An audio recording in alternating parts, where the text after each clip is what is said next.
Time's up. We reach a quorum. Let's begin. We shall resume our unfinished session. I'm asking members to propose amendments to Michael TIEN's and Mr. Eddie Chu's motion to speak. Claudia Mo.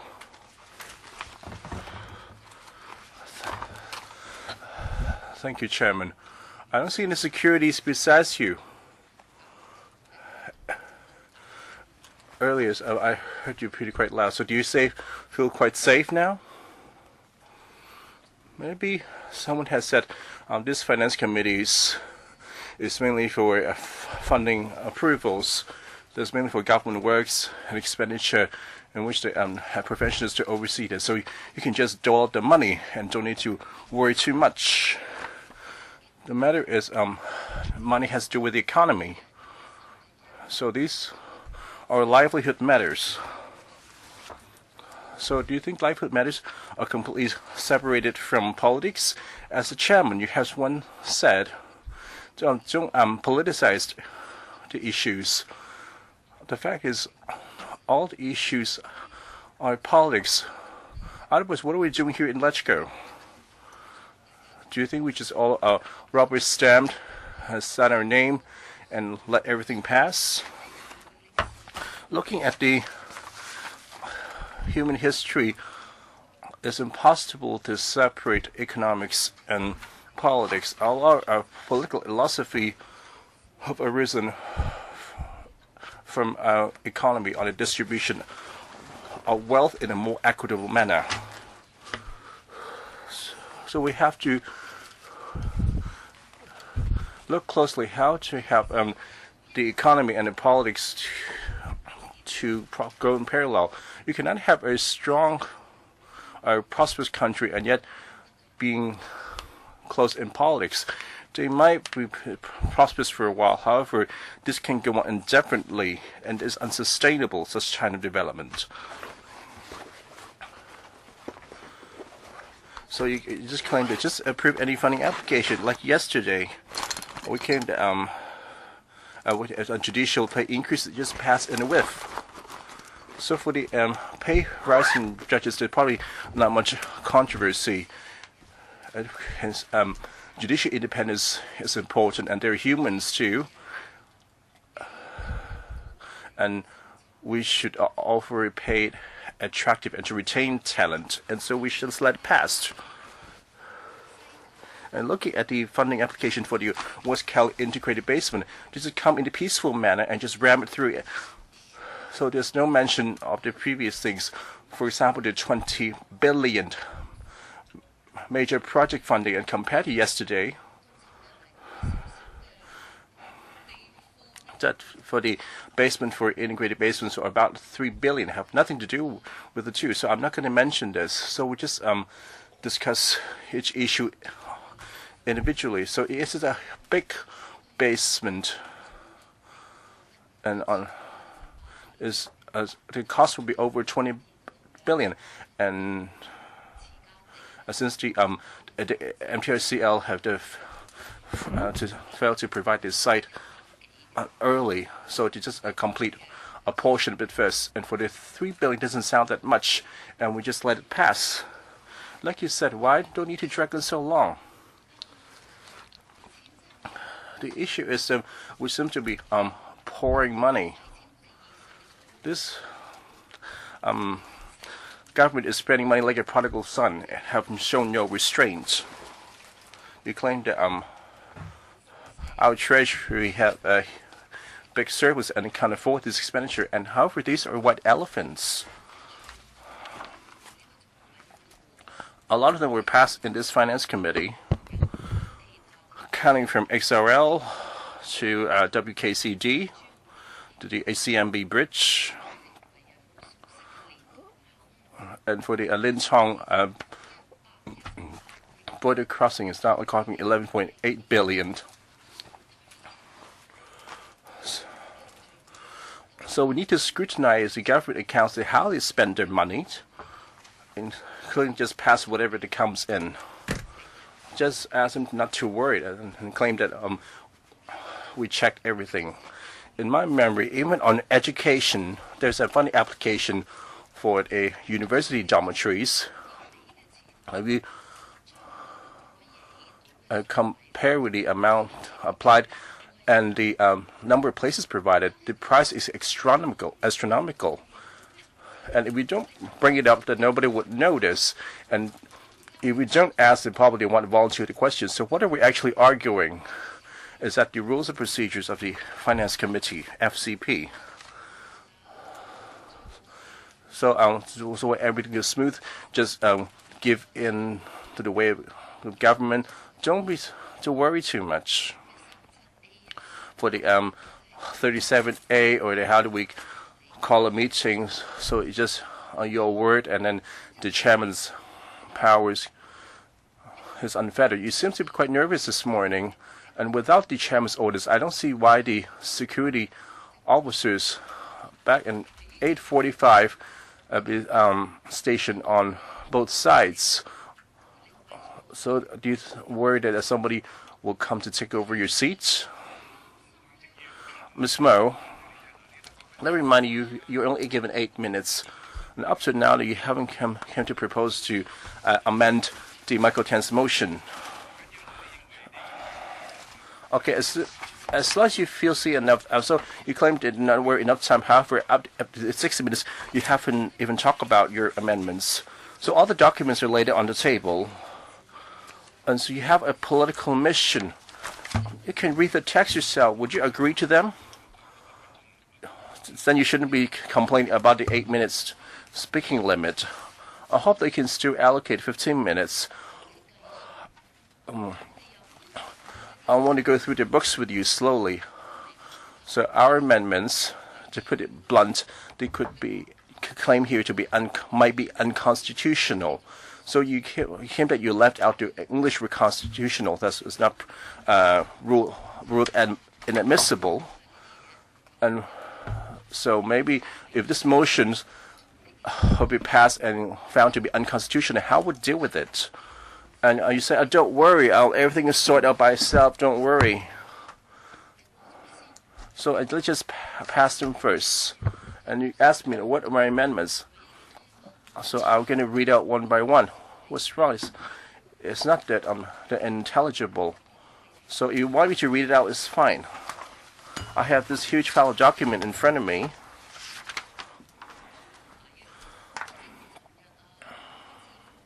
Like Mr. Hui Chi-feng. And stop being so hypocritical. And claim as obstructing proceedings of the FC. So we must amend the rules and procedures to propose to Michael TIEN's, as he's the vice chairman of FC. Please recall that as the vice chairman of FC, the Disneyland funding is still fresh on my mind. I'm still very remorseful for this. We just give $5.4 billion to Disneyland. What's going on? You're kidding me. Michael TIEN said it's embarrassment to Hong Kong. Time's up. Next, Mr. Gray Chan. First, we have to tell the public that even though the chairman and the poll-established claimed to the public, claimed that this special meeting is not to amend the FCP, it's just to establish the notice period and the amendment period for the FCP. However, this is come hand in hand. If there's not the urgency to amend the RP, and there's no need to call the special meeting to establish the notice period for amending the procedures. This video is also named to castrate or kill you today. However, we just want to establish the procedure, the date to be proposed, and the date of amendment. Chairman, I first need to point out that you only allow me to speak on Michael TIEN's and Edith's issues. and as well as to speak on my own amendments for only 8 minutes.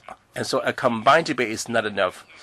As how members to speak, as well to enter a debate is their own members' own choice. The objective check cannot be changed. That this is not enough time. You claim that you, according to the Council conventions and the FCP conventions, to deal with this speech procedure at a notice period in making your ruling. So why don't you stick to the Council conventions? So there's in the Council, the members offer Council of 15 minutes. Speaking of FC itself, so if a 5, 4, 3, 2, 1, so together they add up to 15 minutes. So today we have a lot of agenda items, even though it claims to do with the FC internal procedures. We differ from the Council. Well, in dealing with the procedures would not obstruct government funding.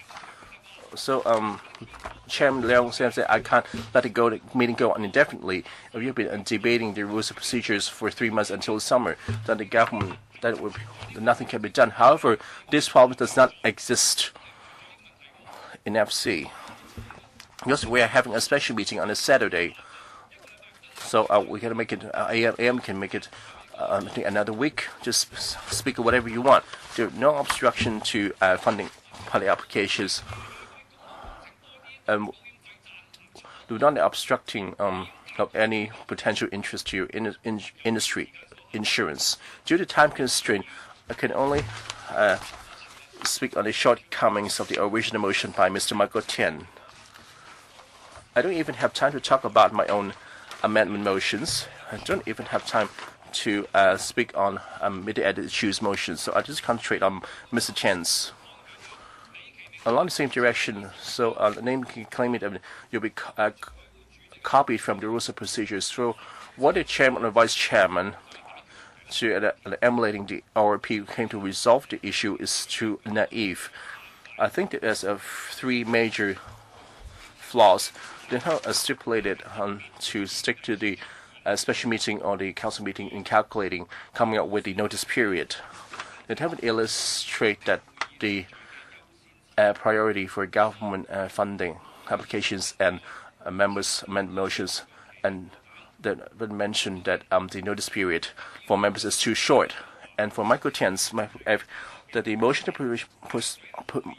to amend the procedure shall be given not less than 12 clear days, whereas a notice of amendment to the motion should not given less than 5 clear days. You claim to copy the act from RP 29(1). So there seems to be not much problem going on here. Of course it's not. Chairman and Vice Chairman FP can claim that and only spell that on the 12th day of the special meeting, even though the Michael TIEN's meeting did not include the word special meeting. I wanted to calculate anything about the FC regular meeting, or according to the special meeting called by the chairman. I'm not sure that based on the regular meeting of the FC, that the notice to amend procedures, because the FC chairman claimed that it's a convention. However, it's actually making issues. Using a special meeting to deal with this procedural matters. Why do you bracket 29.1 a copy of Michael TIEN is by problem? So actually, we stick with the issues. The notice period is interpreted from the regular meeting of the council. So the council meeting rarely have a regular meeting.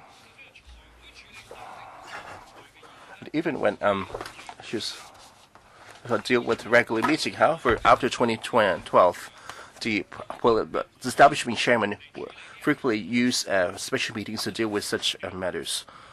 So they are destroying these conventions, which make the situation more complicated to the council. Why the council is able to copy in the full set? Maybe they could have done 1 or 2 terms ago.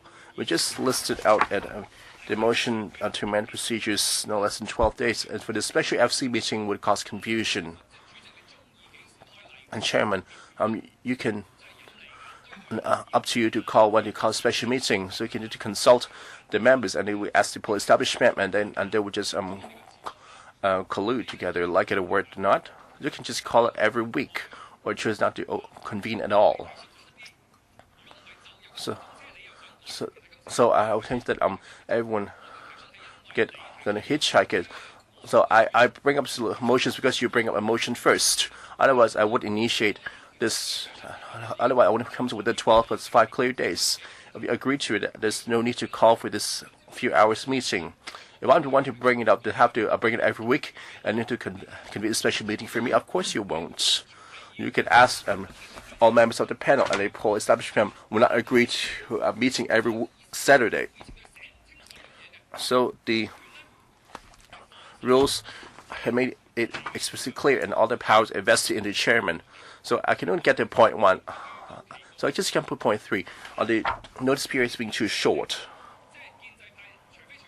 So unless the pro-establishment would cancel the functional constituency, otherwise they will have a majority.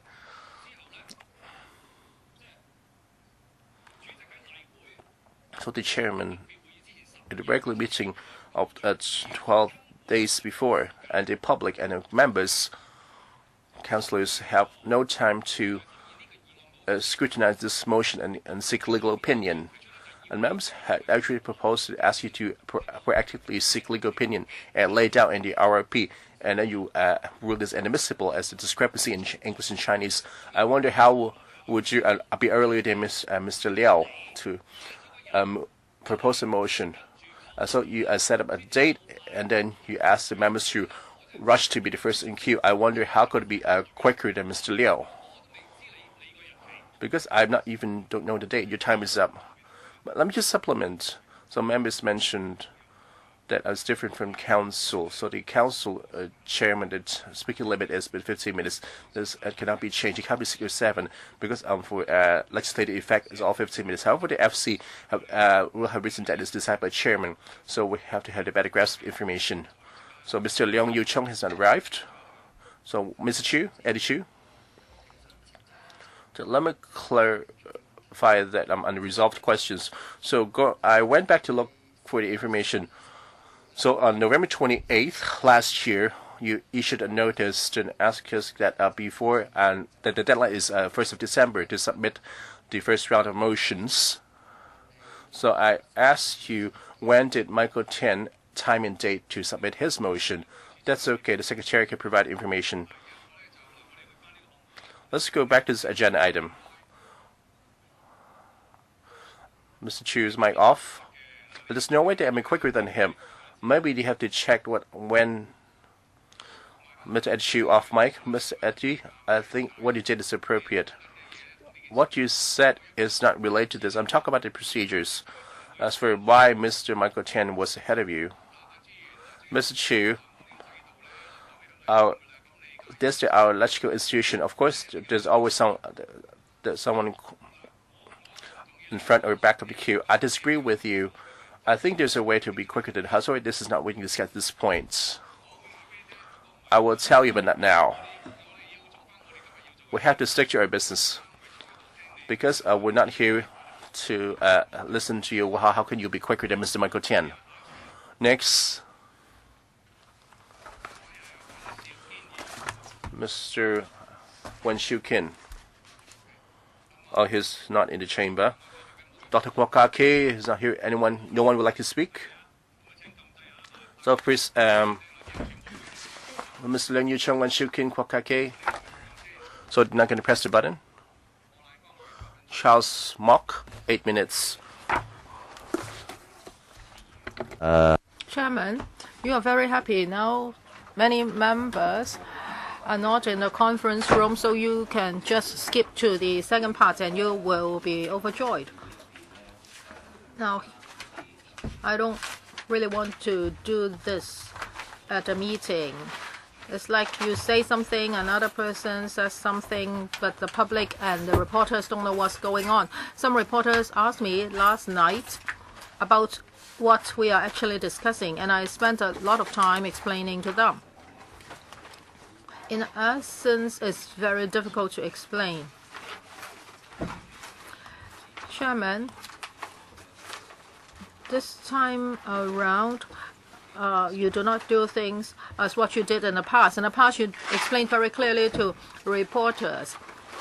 After we speak in an hour's time, you would go out and explain to the reporters. This time, I think the reporters and the public don't know what's going on.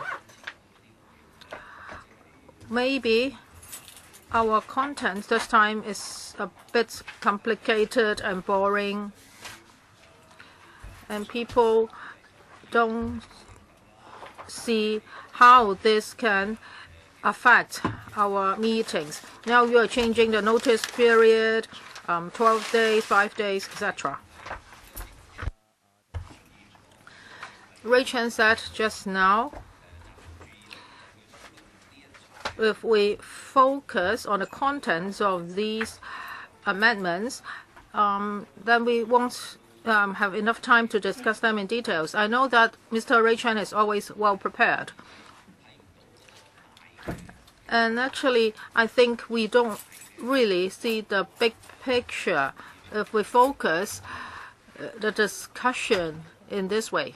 If you look at the details, you don't see the big picture. As I said yesterday, this is just the first step. After taking this first step, the next steps will be much easier. You can make amendments every week. Here, you can have it passed with a simple majority. When it's compared to the council meeting, well, we have a division voting there. And coincidentally, there's a check and balance effect. So that's why you are trying to fight for time before the 11th of March. Yesterday, some members asked this question. That is whether you have considered this. Now, for these rules regarding notice, etc., how come things were not made very clear in the FCP? So now you are just regularizing it. So how come they were not written down in the past? Now, the electrical has been in existence for decades. So members were just doing things perfunctorily. They haven't thought about this, and they just passed motions in a few minutes. No, that's not true. It's not that simple.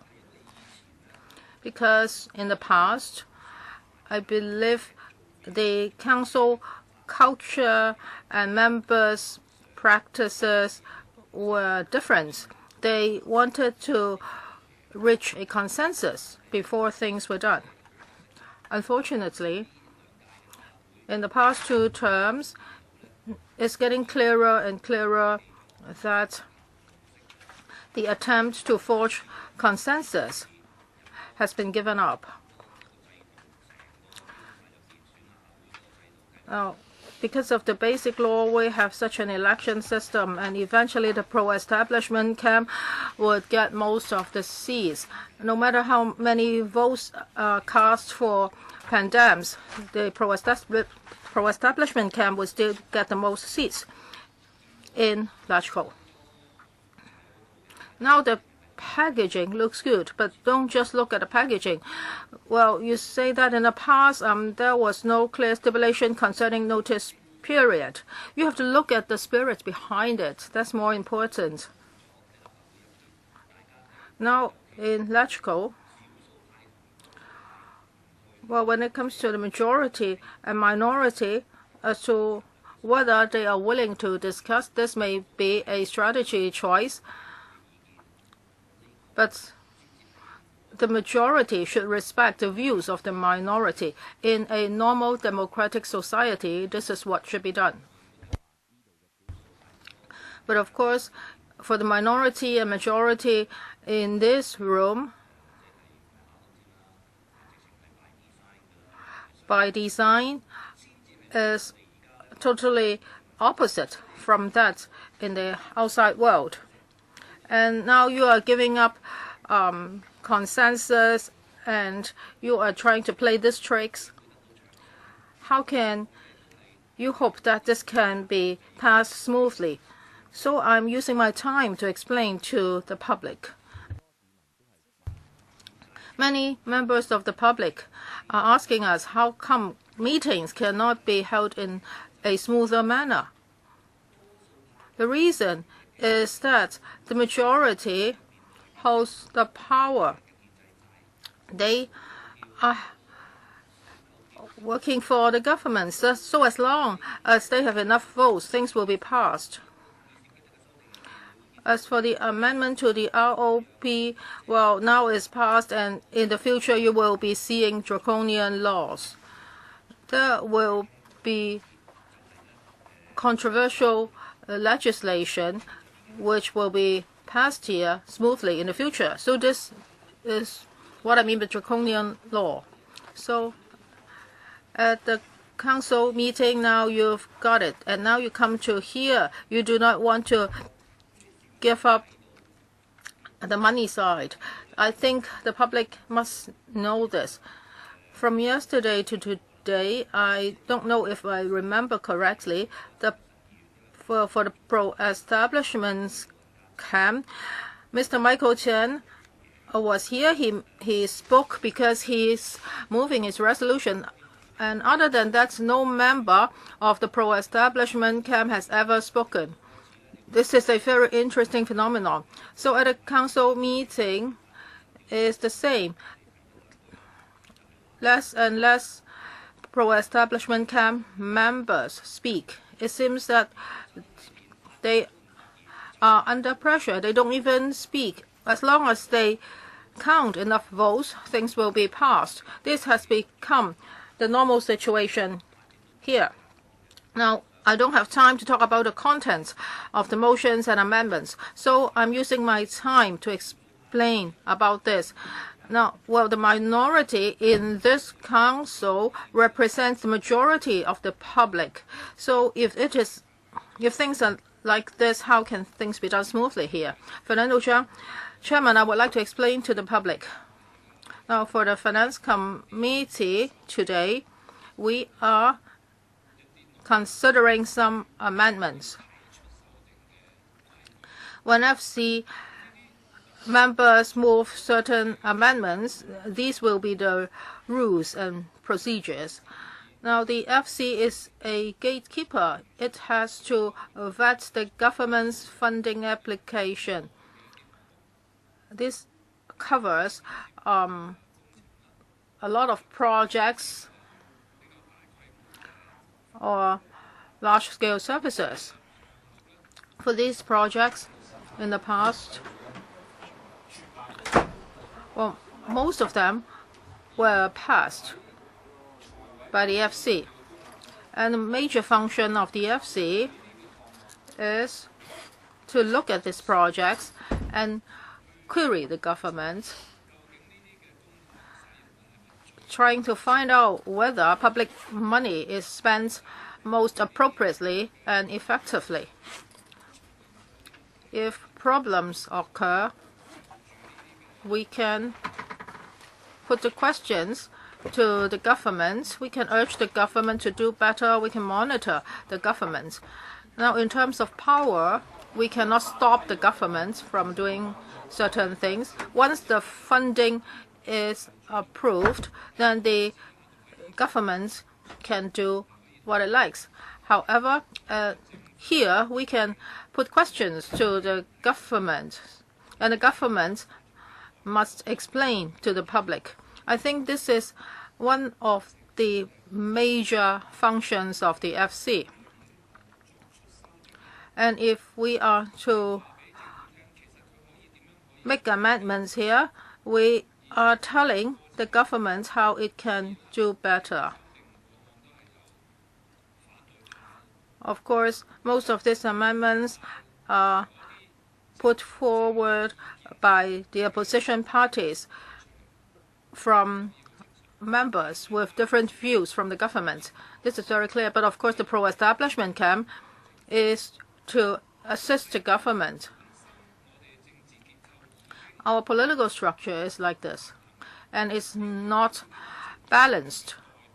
The seats here cannot really, the number of seats here cannot really represent the views of the public. So our monitoring role is even more important. And now we are trying to amend the procedures, the rules of the game.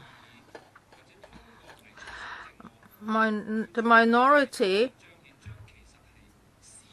can now do these under the system, and if this is changed, it's not conducive to society.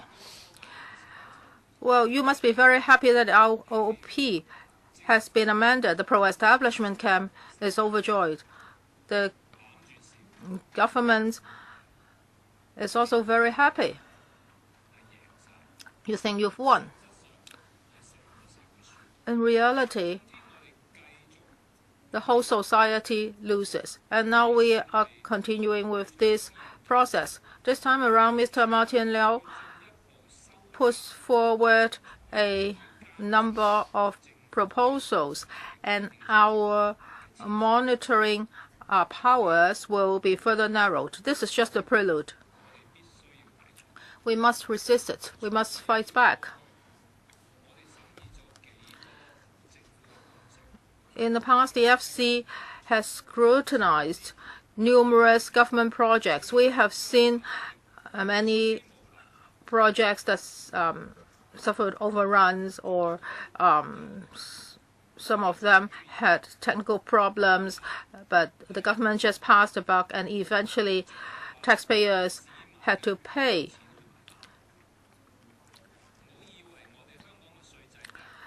Now, you may say that Hong Kong's taxation regime is very low. However, we have a very high land price. Now, if we buy a bun, we pay $5 or $6. And at least half of that goes to the rent. This is the price Hong Kong people are paying. So don't say that our tax is very low. So this public money is actually the sweat and blood of Hong Kong people. Now look at our infrastructure projects. In 2016, Hong Kong 01 conducted a survey. It made an estimation, but I think it's an underestimation. It talked about the 8 white elephant projects. The overall cost is almost $100 billion. And for the express rail link, it's delayed for 3 months. And for the Liantong border crossing facilities, that's also a major overrun. It will be over $30 billion. And for West Kowloon Cultural District, the overrun will be $25 billion, delay of 3 years. And for the SCL, $4.1 billion, Southern Hong Kong Island Lines, $7.9 billion, etc. So I think all these are underestimation. It would be as high as $140 billion. And also the third runway system will also be suffering from cost overrun. I'm from the social welfare sector. If this money is used to help the vulnerable groups then things will be much better. If we can query the government here, if we can monitor the government here, then the government would know that it has not been doing its job. If the council cannot discharge this duty, and if you just try to suppress dissident voices, if you are just trying to tell people that everything is rosy, do you think our society will develop? Now, you are people with vested interests. You would make all the money Do you think this will be good to our society? Will you be spending your money here? Your money will all go to offshore companies. And we have such a huge wealth gap in Hong Kong. If we lack the power to monitor the government, do you think people will be happy? You may be happy. The consortia behind you may be happy. However, the whole of Hong Kong is losing. Because we cannot maintain a society which is suitable for Hong Kong people to live. Chairman, I support the amendments of the pan-democratic members. Mr. Hui Chi-feng, Chairman, I'm quite surprised. Now we are looking at the amendments, 12 clear days, how many days of notice, etc. And now the chairman is turning a deaf ear to members. No matter whether we are talking about the contents of the amendments or we are talking about the shamelessness of the pro-establishment camps, you just don't care. You turn a deaf ear because this is already the culture. You have enough votes, so you just let the pandemic speak. And Chairman, you just don't care whether I'm digressing. You just would say a few words at a critical moment, and you've been abusing your power all the time. Now at FC, we've been talking about 5, 4, 3, 2, 1, and you are now restricting our time. You just don't care. For the pro-establishment camp, nobody speaks. Martin Liu says that he's going to end filibustering. It sounds so great outside, but he keeps silent. And Michael TIEN has been criticizing Disneyland. Now he helps to castrate our power. And after putting forward the resolution Michael TIEN has already left is outrageous. And Paul Chair likes to argue about details. He keeps silent today. So this is culture of the pro-establishment camp. You are really damaging Hong Kong. And you are making our council look like NPC. If you like NPC so much, go to NPC. Don't stay here. Now we are talking about our procedures today. And you want to amend, well, this is part of amending the FCP. Well, the pro-establishment camp says that filibustering causes a lot of harm to Hong Kong society. So why don't you speak today? I'm telling the public that for today's meeting, they are now sharpening their knife. They want to chop us in the future. Mr. Chang Kim-pong, I'm not going to chop you today. I'm just talking about the procedures. You're also pretentious. You're all trying to cheat the public. At the council meeting, we saw that the ROP was amended. And that's a huge split in society. So for the pro-establishment camp, you should search your soul. Is this good for Hong Kong society? Do you want this kind of confrontation? And now the confrontation comes to the FC. And at the FC, we have more conflicts, and it will go further to the ESC and the PWSC. The whole of LEUNG will be wasting time on all these arguments. Do you think this is good for Hong Kong? You should think twice.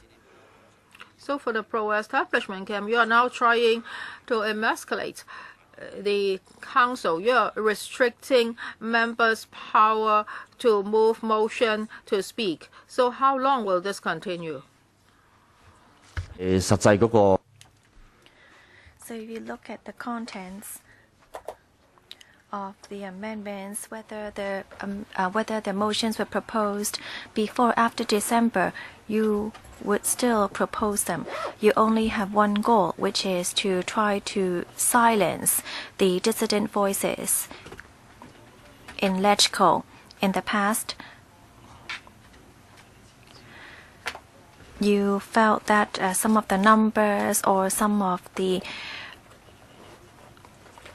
cost overrun, there were too many dissident voices, and therefore today you want to silence all.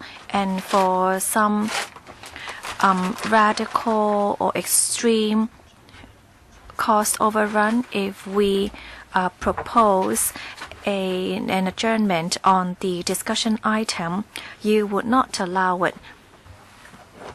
You want to make sure that the government will be able to pass the funding. That is your role. We at the Democratic Party also have our role, which is to monitor the government on whether the cost overrun is reasonable, whether there is any conflict of interest, whether we can really balance out all, whether there is check and balances, and whether they are white elephant projects. This is our role. Why can't we also coexist? The government do make mistakes. In the past, there have been many such unreasonable budgeting. Why would the pro-establishment camp still continue to treat this as an NPC meeting? Well, so you don't ask questions, you just allow these amendments to be made, or you just approve all the funding. You allow the administration not to answer any of our questions. Or why do you need to hold such meetings? Don't think of only your political task. Look at our finance committee. Would the public still believe that legislative councillors will be able to monitor government spending? So, CHAN Chi-chuen was right. If we make amendments, I know we are just repeating what has been done at the council. Well, yes, you could reduce the quorum to 20 as well. Maybe in finance committee in the future, you only need 20 people present. You don't need 30. Why are you setting such a low quorum threshold? Are the pro-establishment camp members afraid of attending meetings?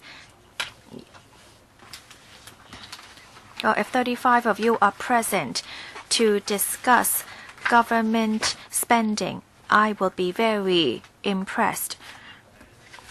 Oh, I see that, Chairman, you obviously are not listening. You wouldn't say that I'm deviating from the topic. I'm saying that you are abusing your power. I'm saying that you are unreasonable. I'm saying that the pro-establishment camp is castrating the FC. This is now the culture of LegCo. As long as you have enough votes, you would just blindly vote for what you want. This is now becoming more like NPC. We have more and more white elephant projects. Well, a zero vote, Chairman. This is all I have to say for now. Well, all right, time is up. I think you should talk about your comments and the proposed amendments, but I not understand your frustration, so I would allow you to speak your thoughts. Mr. LEUNG Yiu-chung. Thank you, Chairman.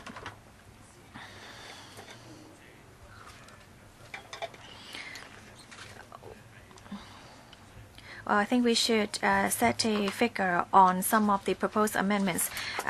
Mr. Tian has mentioned 12 plus 5, but I, together with some other members, including Claudia, Chan Chi-chuen, and CHU Hoi-dick, have tried to extend the numbers, some to 24, some to 31, and I myself have also included 7 and 12.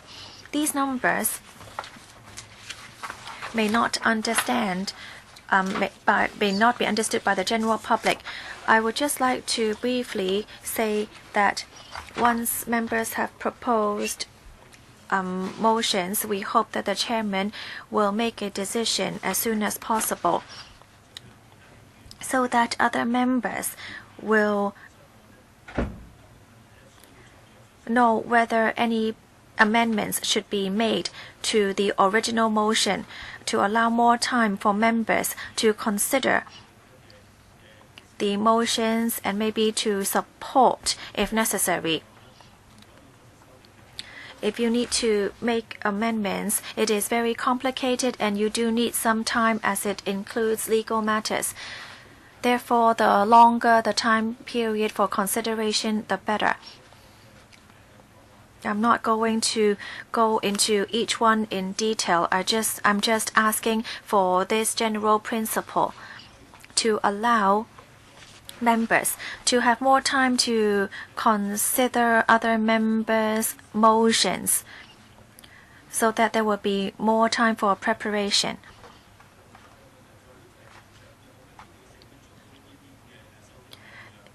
Is there a necessity to propose such amendments? Or I can say that amendments have not been made in a very long time, and it is necessary to amend some of the procedures. But in other countries, there would be at least two parties in parliament. You have to make sure that the minority members would still be able to express their views freely after the motions have been carried. Because ultimately, there would need to be a vote for a decision. We all understand that any vote will bring approval from the side of the pro-establishment camp. Therefore, we need to ensure that we'll be able to protect both sides. In our proposed motions, you can see that we are doing exactly the reverse, because the motions are just trying to constrain the Democratic Party. You're just trying to silence the Democratic side. This is the culture of LegCo right now, and it is really not appropriate. Here is where we reflect the voices of the general public and monitor the government. However, what you're trying to do right now is to limit and constrain what we do. Are there any benefits to that? The only one you could think of is that you will be able to speed up procedures. But democracy allows dissenting voices to be heard. You're trying to limit these views. It is a pity that you are trying to do exactly the reverse. We need to gradually go towards a democratic society. But what you are doing right now is exactly the opposite. Our system is trying to continue with this unfair procedure, and you're trying to make this statutory so that the minority would be silenced and their views opposed. This is really regretful. Many members have already said that it would not be beneficial to society. because you don't need to discuss any item. You can just vote, and it would be done.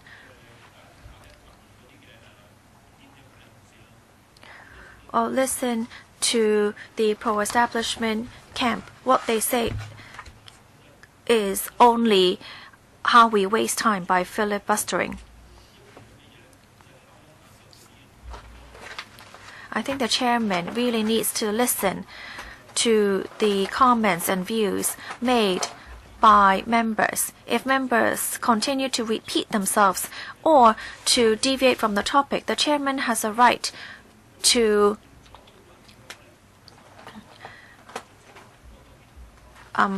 ask them to stop their views. Then if the chairman does his job properly, then how can you tell us that we are filibustering? You should give a chance for everyone to speak their views. I don't think it's fair to say that we are filibustering. Well, some people may think that it's a waste of time, but you have to respect that everyone has a right to speak. I think this is very important. We have to safeguard our responsibilities.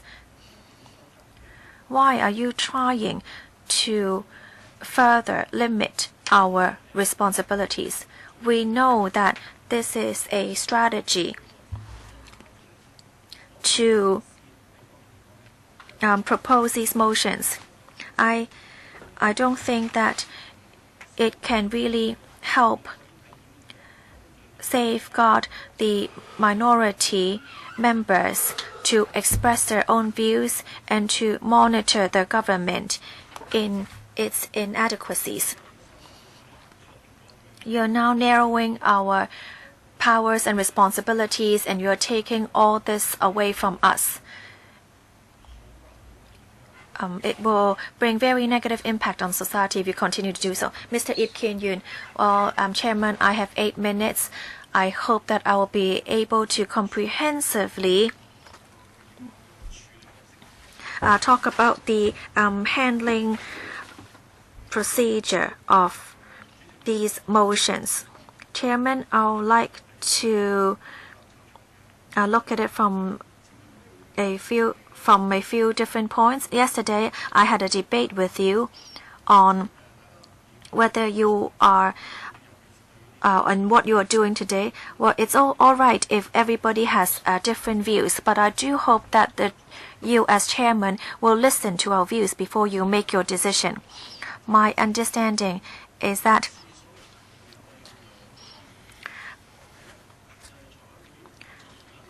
the FCP does not have an amendment procedure. We will need to add this in. This is the first point. Secondly, we don't even have a procedure on how we should add in such procedures. There is no precedent that we can follow. So I think that this handling procedure is unique and special, because for our usual procedures we could follow the procedure stated, but this time we do not have a set handling procedure.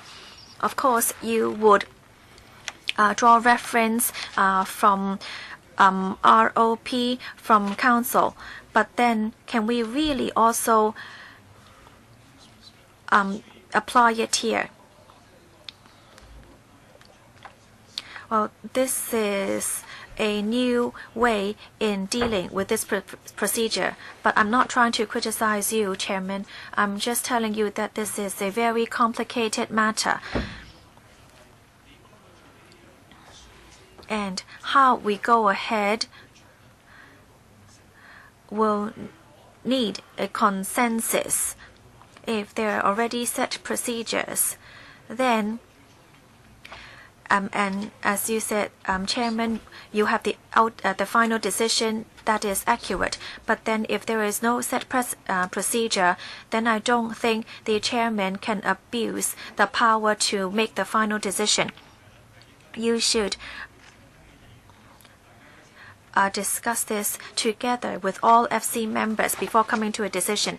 Yesterday, you permitted only 1 minute for speaking, and that is unfair because we're now trying to make new rules, and so we must try to work together. It should not be perfunctory to allow only 1 minute speaking time.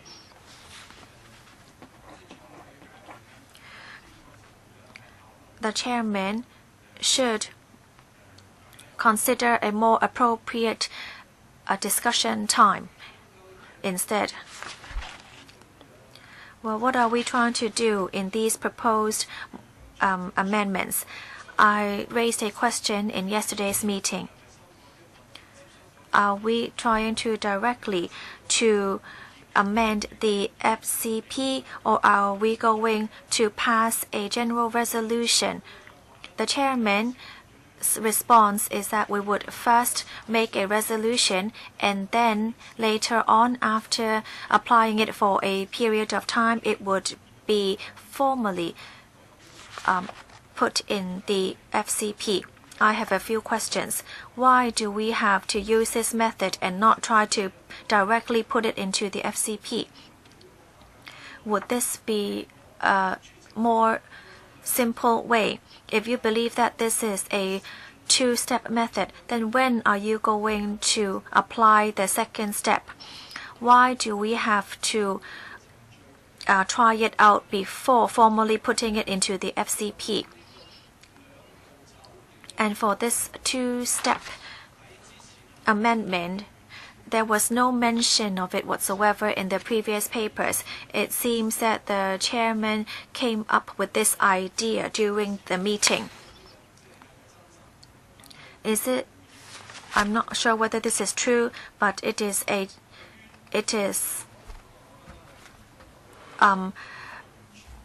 we only knew of it yesterday. We didn't know when this decision was made.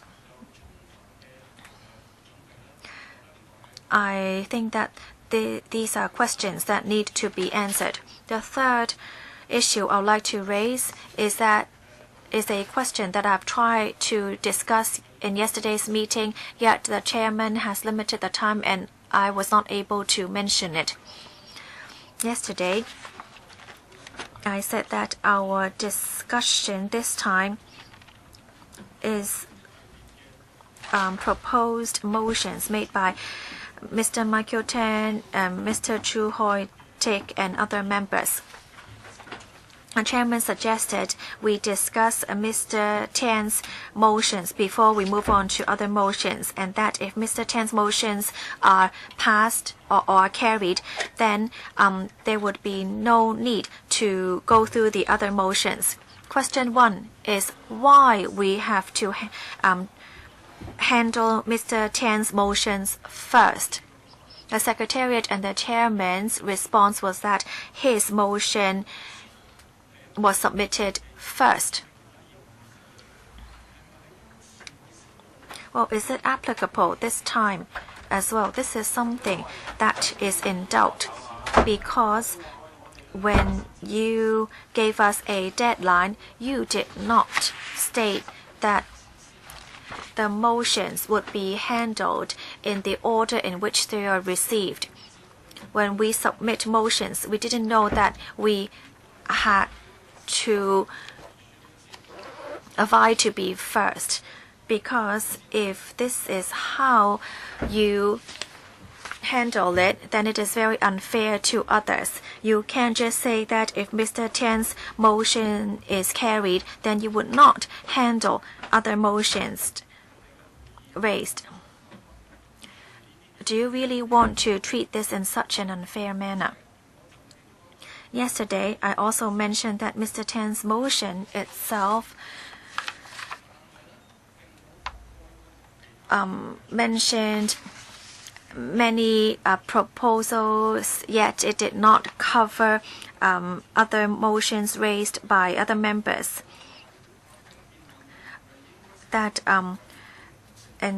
For example, on the topic on whether a consensus should be reached before the discussion of combined items.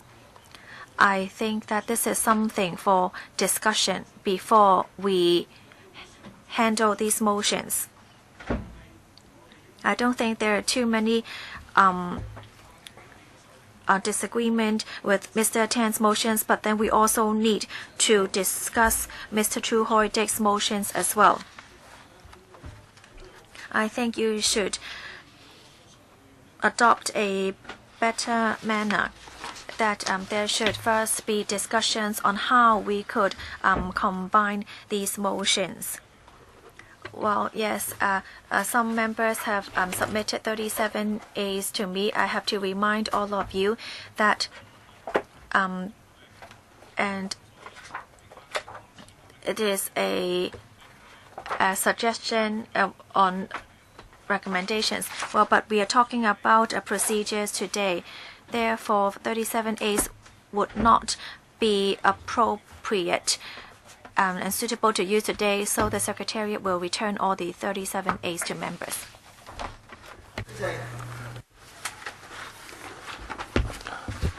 Mr. Dennis Kwok, I don't understand your ruling just now. We're discussing the procedures amendments of the FC. If members would like to invoke 37A, what's wrong with it? When you're discussing a funding proposal, this is a proposal from the FC. The funding proposal is submitted by the government. And this 37A is for government reference that we have to take note of such and such. Of course, the government should pay attention to FC. The government should take note of our procedure proposals of the FC. So the FCP are legally binding with legislative effect, and which the government need to deal with. It's not a matter of legality or not. 37A is not legally binding for legislative effect. If you look at it, Appendix is necessary to provide Secretariat. That according to the reference manual of 13.3.1, I will not pause. This made very clear that this has been the way all along. So, we will not confirm something that had been already established. Speaker off mic, Dr. Chung. I know that is unprecedented. However, that's not important. That we need to stick to the FCP. So if the FCP in place and yet they have not been applied. So look at 37A, and I'm doing the scrutiny of a particular motion that the members can do it without put a vote without no notice. Are we vetting a particular motion item? We can now claim that it has to be proposed by the government or financial proposals instead of by members. So I want you to point out that which provisions of support your ruling. So we have to stick to the rules. Necessary, you should apply past practices, and for written record. Now, former Secretary General has spent 2 years, and institutions, and this referring to the history of LEUNG and the manual, paragraph 13.1.3. If it has not expressly provided, we'll stick to it. I understand this reference. It's also my the basis of my judgment. I have made up my mind. Please be careful that and if you disrupt this, if the chairman can change this casually to. It claims that you want to stick to the rules, and yet we have rules and not follow and ask the chairman to change it. I would not do.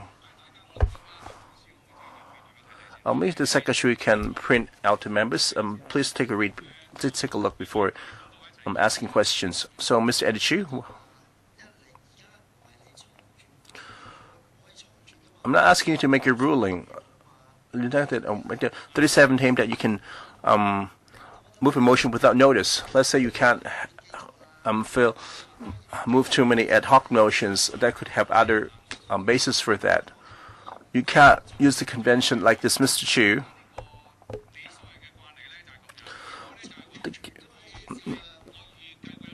You have the power maker ruling. So everything that had a legal basis and the Secretariat have done the research. So of course I have a study in depth. The legal advisor and the Secretariat has looked over this.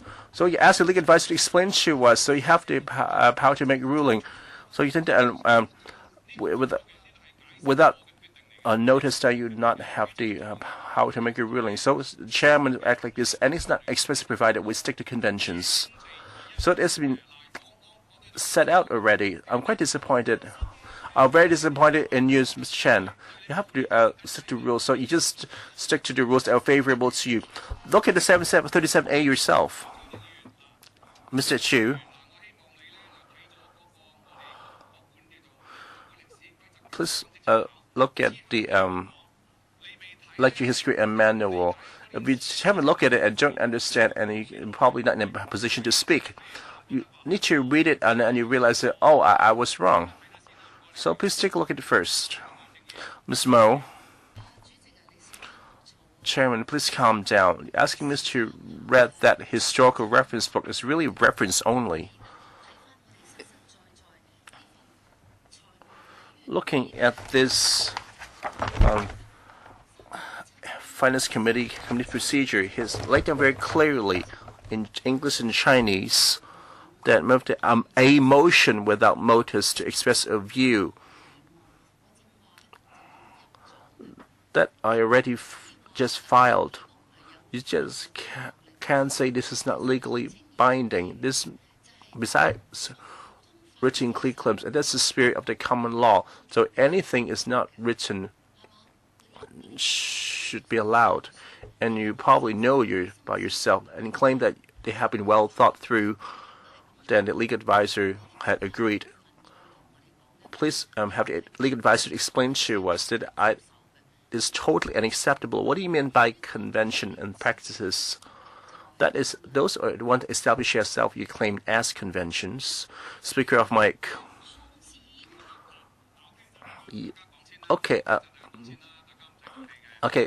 Please count them, Mr. Ray Chan. So Eddie Chu invoke Article 39. Women speaking on the proposal, and the committee may move notice without no discussion on an item. You can interpret the proposal as a government funding proposal. So why do you allow Eddie Chu to invoke Article 39 to move adjournment, a motion? I was worried that he won't rule it out because you could interpret the proposal as a funding proposal. You should just take the literal meaning, and the Michael TIEN as also a proposal, and you allow him. Why do you don't let him use 37A? What is the convention? Even so, you read it as proposal. It's for adjournment and so on. We let it pass.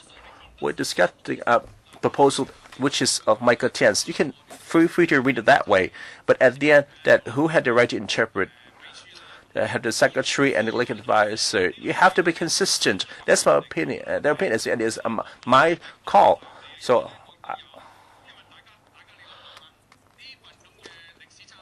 this historical reference guideline is to clarify that something that's unforeseen by district members. That how would you deal with them? Speaker of Mike.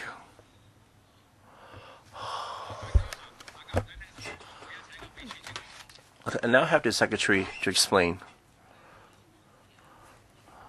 And for members, when applying to FCP, when referring to 37A,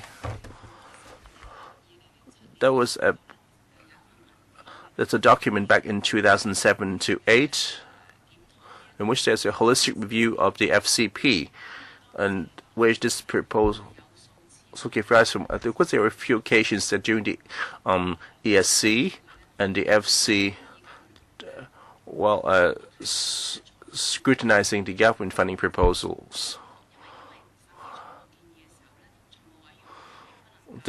While funding proposal, the FC cannot amend the government proposals, and that can only be done by the government themselves in response to members' comments. If I that the members' proposals cannot be passed, they can feel free to modify it themselves before resubmitting. So there will be differing opinions. So what is the collective opinion of the FC? So during the implementation, there are a few times that the members hope to move motions expressing their views. That's probably had to do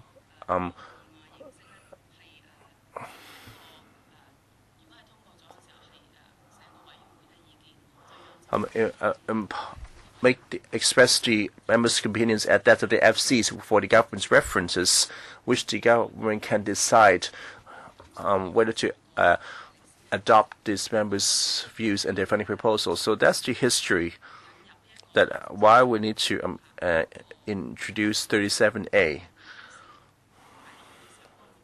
and the purpose. The Secretariat thinks that 37A only applicable while scrutinizing government funding proposals. And now the current agenda item handled by the FC is to set up a mechanism or a procedure. And members feel free to move a original motion and as well to move amending motions on the original motion. So we don't need to invoke 37A. 37A is for the expression of views if there is a form of procedures that which you can move to your own motion and amendments. Though the said 37A is unnecessary. So I hope that we can resume our meeting. Mr. Wu Chi-wai, Speaker Mr. Richard off mic. Can you explain 39 as well, Secretary? So 39, one is the adjournment, and one is the first at the beginning is only adjournment. By 1996, the FC after review and shall put forth with the question, the whole meeting should be adjourned. So that was amended. So, Speaker off mic.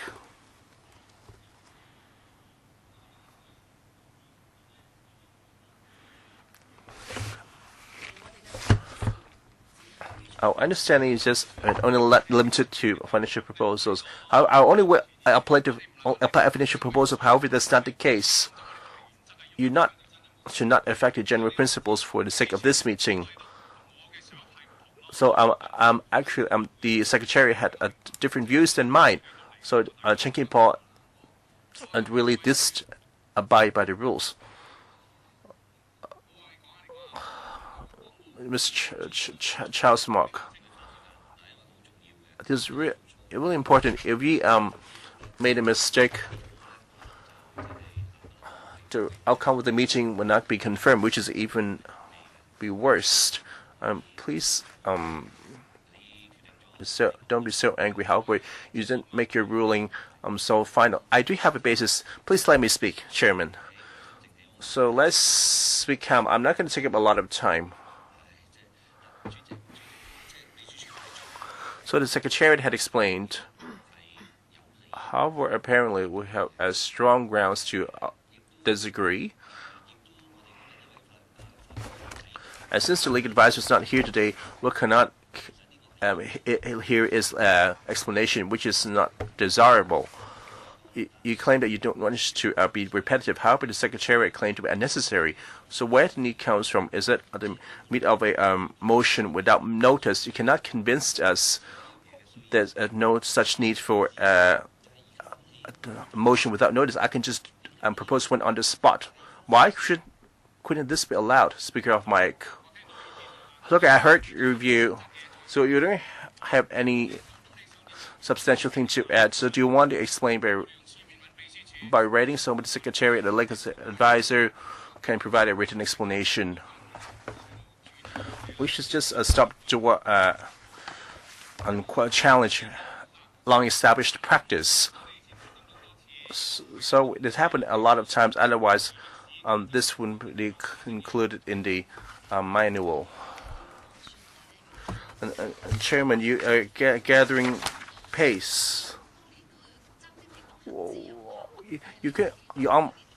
You always claim that this is unprecedented.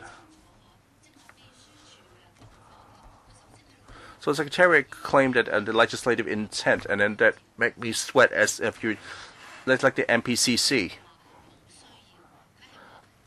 It can be unnecessary, but it's just more like maybe unnecessary. You can just go back to your recording. I make it very clearly. I only say maybe. However, the problem is that we don't have a legal advisor, which were not present yesterday as well. So if we don't have a legal advisor attending, what are we going to do? So it's only the chairman where we become final. So it's here that I have in depth with this discussion with the legal advisor, which offered advice, and where he is free to offer advice, and I have to made up my own mind. To reference with the document, I've asked them for the what's the long-established practice. If we have a little minor suspicion, I can work out with you how could address this. How could I promise you that I can offer explanation in writing in order to clarify our operations? I suppose we should stop here, Mr. Wu-chi-wai.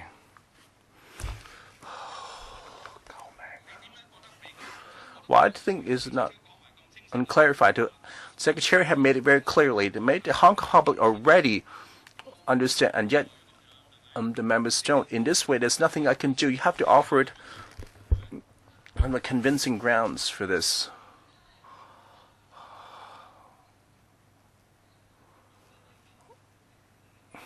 PCC. Mr. Edichu.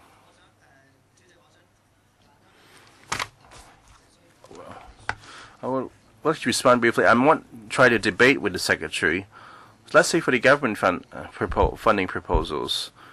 So looking at the Article 21 of the FCP, we can impose conditions or over limitations. So if your meaning is out, you can invoke 21. That could be that 37A would not be needed. So that's what happened today. So what are we doing here?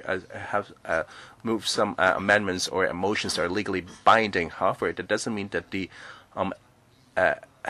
motions without notice are meaningless. And through the discussion, that we have come with some ideas, and that this will not miss the notice period or the amendment notice period. We should not use the idea that the government proposals cannot be amended without notice. I'm not going to spend any more time on this. I will not distort the long-standing conventions at Lachiko to appease the pro-established camp or to twist the history to favor the pro-democratic camp. This is the chairman's principle. What you asked me to do is absolutely incorrect. So after in-depth study that I found is a reasonable proposal, that's my ruling. Therefore, I will not discuss them here. If we attempt to disrupt this chamber, there's nothing I can do. However, I think this is a sufficient discussion. I will not dwell anymore on this. Please return to the agenda item. Mr. Poche.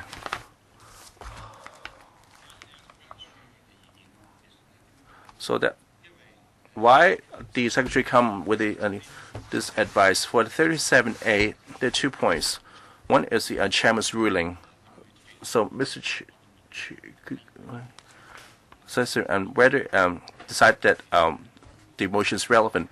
And for the purpose of 37A, So the literal meaning of 37A. 而家 If it's not a financial arrangement, 好似我哋今日所討論嘅 if it's just what they're discussing, 見嘅咧，基本上冇乜必要再加。 now if you really want to use 37A, I think it is very clear that sometimes 37A really needs to be used. This is about moving motions. For 37A is to add something, and it's necessary. Now, if you are really so dissatisfied, you are welcome to talk to the Secretariat and the legal advisor after the meeting. And I will provide you the relevant information in writing. Now, when we work, we have to do things according to the rules. If you keep on dwelling on something unreasonable, I think it's meaningless to disrupt this meeting. You are distorting the practice of the whole LEUNG. There must be rules and order. So this is something very important. Tanya Chan, I'm not going to give you a hard time. You are indeed giving me a hard time. Mr. Chan, don't get so agitated. We all care about your blood pressure. I'll ask questions and then you'll answer. Then you can use my remaining time. I hope you won't get more and more agitated. I hope you will calm down. I spent 20 seconds on doing that. We are not going to give you a hard time, but we have asked a very fundamental question. Where is the legal advisor? He doesn't only serve you. After he speaks, there may be questions that we want to ask. We want to ask the legal advisor questions. I think that's reasonable, and you shouldn't answer questions on his behalf. But now you keep on repeating the same paragraph. That's unfair to you, and that's unfair to the legal advisor. That's unfair to members. The legal advisor is to serve the whole LEUNG. He doesn't only serve you. So I would like to ask you, where is the legal advisor? I've said many times, this is a chairman's decision. The legal advisor is not the chairman of the FC. The decision is made by the chairman. If you don't mind, please take a look at the FCP. We made it very clear that the legal advisor is to give opinions to the chairman. And you are also doing your amendments, and you also need legal advisors. And this is not the legal advisor's decision. It's Chan Ki-pok's decision. And the person who makes the decision is in front of you. Why do you want to ask the people behind me? I'm sorry, Tanya Chan's mic is off. Just now, the clerk has explained to you. Well, you can go ask the legal advisor. It doesn't matter. But you have to understand that we are now in a meeting, and the chairman's ruling is not something new. Now, for financial proposals, they are covered under 37A. 37A is only for financial proposals, so I'm not pushing it. I think the public would have a clear eye. Well, can the clerk explain? Well, 37A is all about financial proposals. It's not about procedures. If you want to dwell on like this, well, let's take a 5-minute break. Let's go outside and talk. You want to talk? Okay, let's not dwell on this here. Okay, let's break the meeting for 5 minutes. Let's go to room 4 and discuss.